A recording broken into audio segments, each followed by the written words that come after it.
శుక్లాంబరధరం విష్ణుం శశివర్ణం చతుర్భుజం ప్రసన్నవదనం ధ్యాయేత్ సర్వవిఘ్నోపశాంతయే. గురుబ్రహ్మా గురుర్విష్ణుః గురుర్దేవో మహేశ్వరః గురుస్సాక్షాత్ పరబ్రహ్మ తస్మై శ్రీగురవే నమః. వ్యాసం వసిష్ఠనప్తారం శక్తేః పౌత్రమకల్మషం పరాశరాత్మజం వందే సుఖతాతం తపోనిధిం. నారాయణం నమస్కృత్య నరం చైవ నరోత్తమం దేవీం సరస్వతీం వ్యాసం తతో జయముదీరయేత్. వసుదేవసుతం దేవం కంసచాణూరమర్దనం దేవకీ పరమానందం కృష్ణం వందే జగద్గురుం. శ్రీ భాగవత కథాసుధలు 118వ భాగానికి స్వాగతం సుస్వాగతం. మనం భాగవతాంతర్గతమైన పోతనామాత్య విరచితమైన శ్రీరామచరిత్రని శ్రవణం చేస్తున్నాం. శ్రీరాముడు తండ్రి ఆజ్ఞచే 14 సంవత్సరములు దండకారణ్యంలో వనవాసం చేయడానికి బయలుదేరాడు. ఆయన వెంట సీతాలక్ష్మణులు కూడా బయలుదేరారు. వారు అలా పయనిస్తూ దండకారణ్యంలోని చిత్రకూట పర్వతానికి చేరారు. ఆ పర్వతాన్ని ఎక్కారు. ఆ శ్రీరాముడు ఆ పర్వతం మీదుగా దండకారణ్యాన్ని పరిశీలిస్తున్నారు.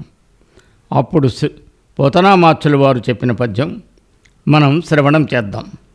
పుణ్యుండు రామచంద్రుడటవోయి ముదంబునగాంచే దండకారణ్యము తాపసోత్తమ శరణ్యము ఉద్ధత బర్హి బర్హలావణ్యము గౌతమీ విమలర వాక్కణ పర్యటన ప్రభూత సాద్గుణ్యము ఉల్లసత్తరు నికుంజవరేణ్యము అగ్రగణ్యమున్.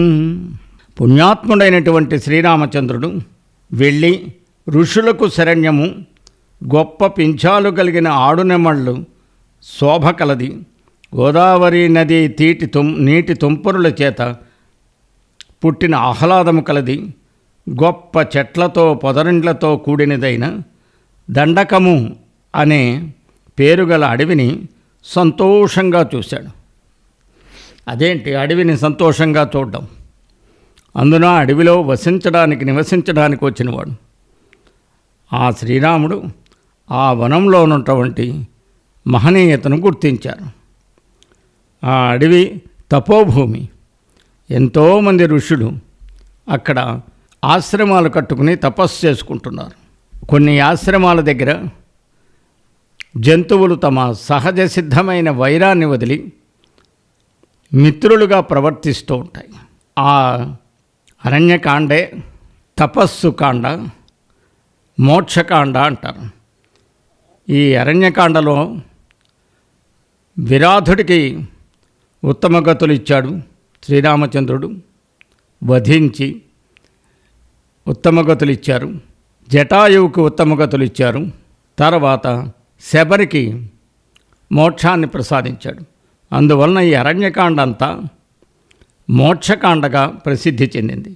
అటువంటి అరణ్యకాండ గాథని శ్రీరామచరిత్రంలో భాగంగా పోతనామాత్యులు వారు మనకి వేదవ్యాస మహాముని సంస్కృత భాగవతంలో చెప్పిన గాథని స్వేచ్ఛానువాదంతో మనకు అందిస్తున్నారు.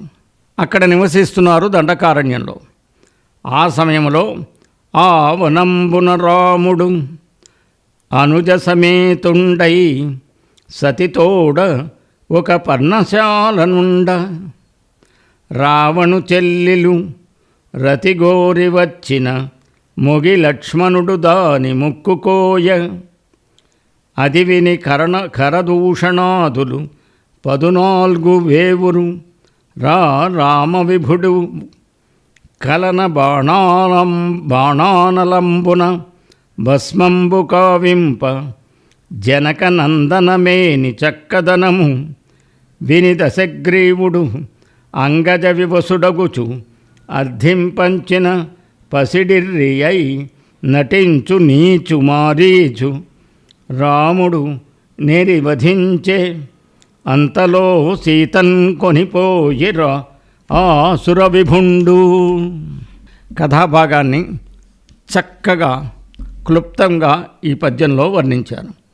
రాముడు తమ్ముడితోటి భార్యతో ఓ కుటీరం కట్టుకుని ఉండగా రావణుని చెల్లెలు శూర్పణఖ రాముని మోహించి కామించి వచ్చింది.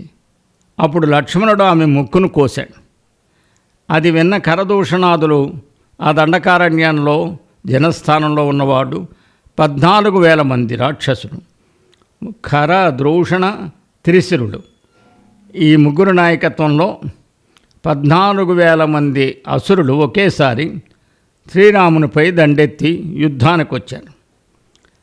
శ్రీరాముడు ఒక్కడే ఆ 14,000 మందిని కేవలం సుమారు 1 గంటన్నర సమయంలో తన బాణాగ్నితో భస్మం చేశాడు. భస్మం చేసినప్పుడు ఆ సీతాదేవి యొక్క చక్కదనాన్ని ఈ శూర్పణఖ ద్వారా విన్న రావణాసురుడు మోహపరవశుడై ఆమెను అపహరించడానికి వచ్చాడు.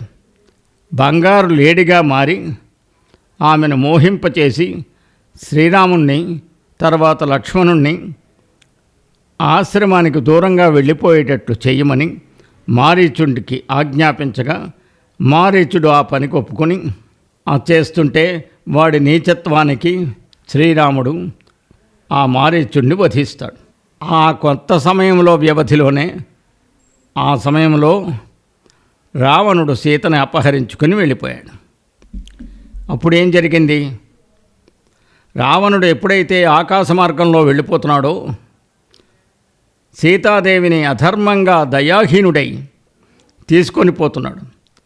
అప్పుడు అసహాయుడైన రామకార్యం కోసమే జీవిస్తున్నటువంటి ఆయుష్ కలవాడైన గాలి కంటే వేగం కలవాడు ఆయన జటాయువు అడ్డగించాడు. ఆ జటాయువు దెబ్బలకి రావణుడు కొంత గాయపడ్డాడు.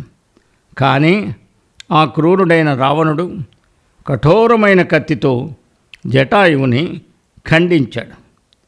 ఇక్కడ అన్యాయము చేసి అనడంలో అంటే అధర్మంగా అపహరించాడని భావాన్ని తెలియచేస్తోంది భాగవతం.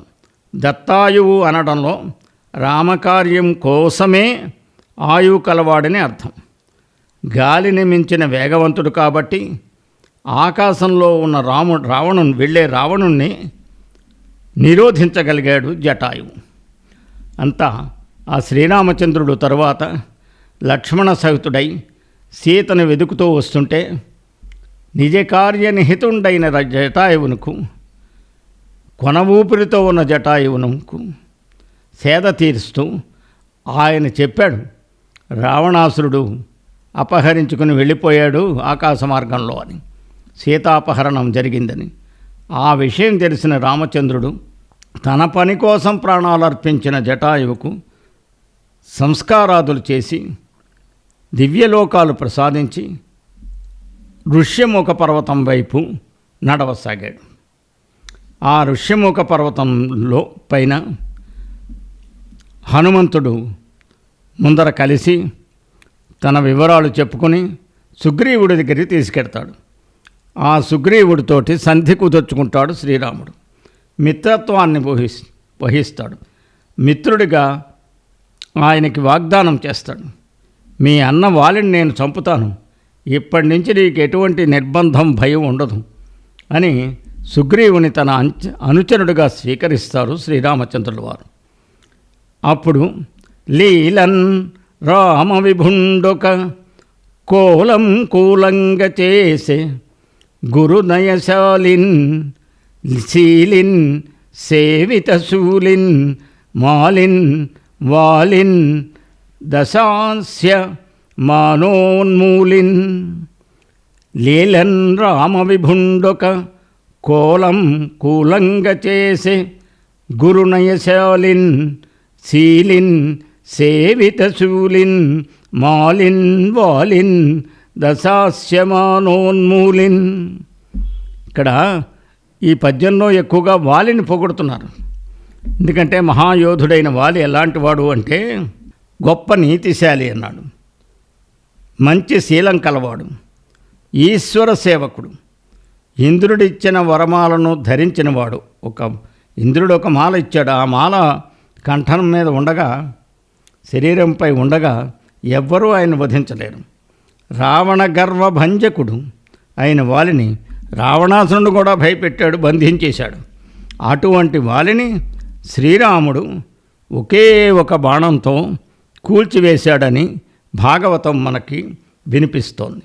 ఇల మీద సీత వెదకంగా అలగుండు రాఘవుండు పనిచే హనుమంతునకు నతిచ్చలవంతున్ మతిమంతున్ బలవంతున్ శౌర్యవంతున్ ప్రాభవవంతున్.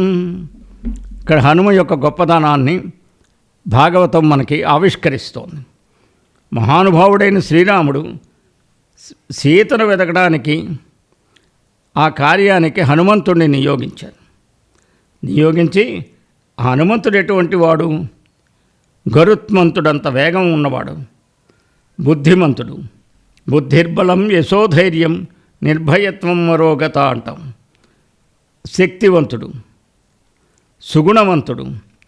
అటువంటి హనుమంతుణ్ణి సీతాన్వేషణకై పంపారు. అప్పుడు అలవాటు కలిమి మారుతి లలితామితలాఘవంబున లంఘించన్ శైవలనీ గణ సంబంధిన్ జలపూరిత ధరణి గగన సంధిన్ గంధిన్. ఈ కందపద్యంలో ఏం చెప్తున్నారంటే, నదుల సమూహానికి బంధువు. ఎందుకంటే అన్ని నదులు సముద్రంలోనే కలుస్తాయి. భూమ్యాకాశాల మధ్య భాగాన్ని నీటితో నింపింది సముద్రం. దాన్ని అలవోకగా చాలా అలవాటున్నట్టు హనుమంతుడు అత్యంత లాఘవంతో దాటేశాడు. సముద్రాన్ని దాటాడు. సీతను చూచి తిరిగి వచ్చేటప్పుడు అక్షయ కుమారుడు మొదలగే వారిని సంహరించాడు. రాక్షసులు తన తోకకు పెట్టిన నిప్పుతో ఆటంకం లేనిది గర్వించిన రక్షక భటులతో, రాక్షస భటుల చేత అనుమానం లేనిది అయిన లంకానగరాన్ని హనుమంతుడు బూడిద చేసేశాడు. ఇట్లు లంకాదహనం చేసి వచ్చి వాయుజుండు సీతాకథనం గురించి చెప్పిన రామచంద్రుడు వెంటనే వనచరనాథ యూధంబుల తానును చని అంటోంది భాగవతం. ఈ విధంగా లంకను కాల్చివచ్చి హనుమంతుడు సీతావృత్తాంతాన్ని విన్నవించగా విన్న శ్రీరాముడు వానర సైన్యాలతో బయలుదేరి వెళ్ళేటప్పటికీ ఆ చివరికి వెళ్ళేటప్పటికీ అక్కడ సముద్రం ఉంది. ఆ సముద్రాన్ని దాటాలి కదా, ఎలా దాటుతాం ఇంతమందికని? ఆ రాజేంద్రుడుగాంచే భూరి విధరత్నాగారమున్ మీన కుంభీర గ్రాహ కఠోరమున్ విపుల గంభీరంబు అభ్రభ్రమద్ఘోరాన్యోన్య విభిన్న భంగభవ నిర్ఘోషఛటాంభక్కణ ప్రారుద్ధాంబరపారమున్ లవణపారావారమున్ చేరువన్. ఆ రాజేంద్రుండుగాంచే భూరి విధరత్నాగారమున్ మీన కుంభీర గ్రాహ కఠోరమున్ విపుల గంభీరంబు అభ్రభ్రమద్ఘోరాన్యోన్య విభిన్న భంగభవ నిర్ఘోషచటాంభక్కణ ప్రారుద్ధాంబరపారమున్ లవణపారావారమున్ చేరువన్. రాజశ్రేష్ఠుడైన శ్రీరాముడు ఆ సముద్రానికి దగ్గరగా వెళ్ళి అనేక విధాలైన రత్నాలు కలిగింది, చేపలు, తిమింగలాలు, మొసళ్లతో భయంకరమైనది, విశాలమైనది, గంభీరమైనది, ఆకాశానికి ఎగిసిపడే భయంకరమైన అలల ఒరిపిడి చేత పుట్టిన శబ్దాలతో, కాంతివంతమైన నీటి కణాలతో ఆకాశపు అంచుల్ని స్పృశించే లవణ సముద్రాన్ని చూశాడు. తనకు దారిమ్మనమని శ్రీరాముడు సముద్రాన్ని కోరాడు. అది దారి ఇవ్వలేదు కదా, ఇంకా ఉప్పొంగింది.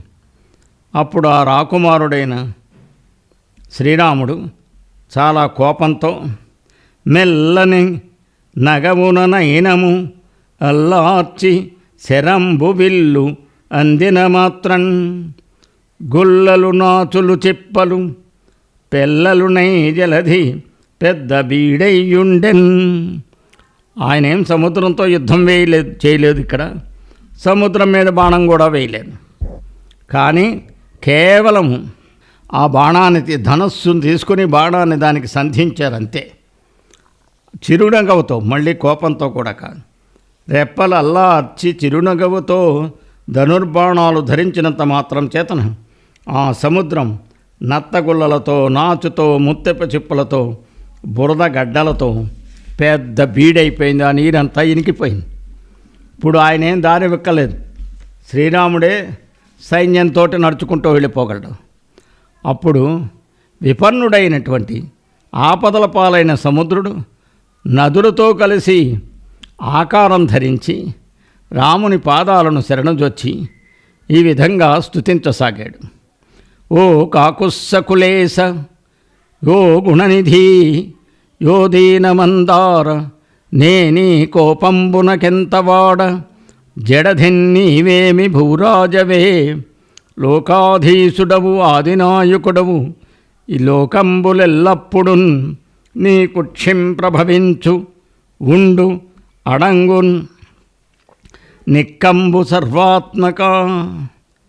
ఓ కాకుస్సవంశాగ్రణి, ఓ గుణనిధానమా, ఓ దీనమందార, ఓ పరమాత్మ, నీ కోపం ముందు నేనెంత? ఒక జడుణ్ణి, నీవేమి సామాన్యమైన భూలోకం రాజువా? లోకాలకే ప్రభు, ఆదినాయకుడివి. ఈ లోకాలు నీ ఎందు పుడతాయి, జీవిస్తాయి, నశిస్తాయి. ఓ గుణగుణాలంకార, నీవు ప్రజాపతులను రజోగుణం చేత, దేవతలను సత్వగుణం చేత, ఇతర ప్రాణిలోకాన్ని తమోగుణం చేత సృష్టిస్తావు. కానీ నీవు మాత్రం గుణాతీతుడవు. నిత్యం జరుగుతున్న సృష్టి స్థితి లయాలన్నీ భగవానువే. త్రిగుణాత్మక ప్రభూతమైన ఈ సృష్టికి కర్మ ఎవరిది అంటే భగవానుడిది. కానీ ఆయనను ఈ గుణాలు ఏమీ అంటవు. ఆయన గుణాతీతుడు, కాలాతీతుడు. అప్పుడు సముద్రుడు చెప్తున్నాడు, కట్టుము సేతువు లంకం జుట్టుము, నీ బాణవహిని సురవైరితలల్, కొట్టుము నేలంబడ చేపట్టుము నీ యబల అధిక భాగ్యప్రబలన్. కట్టుము సేతువు లంకం చుట్టుము, నీ బాణవహిని సురవైరితలల్, కొట్టుము నేలంబడ, సురవైరితలల్ కొట్టుము నేలంబడ, చేపట్టుము నీ అబల అబలన్ అధిక భాగ్యప్రబలన్. కాబట్టి ఓ శ్రీరామ, ఈ నాపై వారధి నిర్మించు, లంకను చుట్టుమెట్టు, నీ బాణాగ్ని చేత రావణుని తలలు భూమిపై పడగొట్టు, అధిక భాగ్యప్రభలతో నీ ఇల్లాలని చేపట్టు. ఓ సూర్యకులాధినాథ, నేను విష్ణువునికి మామను, ఆ మీద లక్ష్మీదేవికి తండ్రిని. ఊరకే నన్ను బాధించడం ఎందుకు? నీ కీర్తికి తగినట్లు సేతువు కట్టి సముద్రాన్ని దాటు అని విన్నవించిన రామచంద్రుడు సముద్రుని వెనుకట్లాగే యథాస్థితిలో ఉండుమని ఆజ్ఞాపించారు. మరికొన్ని విషయాలు వచ్చే భాగంలో తెలుసుకుందాం. సర్వం శ్రీరామార్పణమస్తు. స్వస్తి.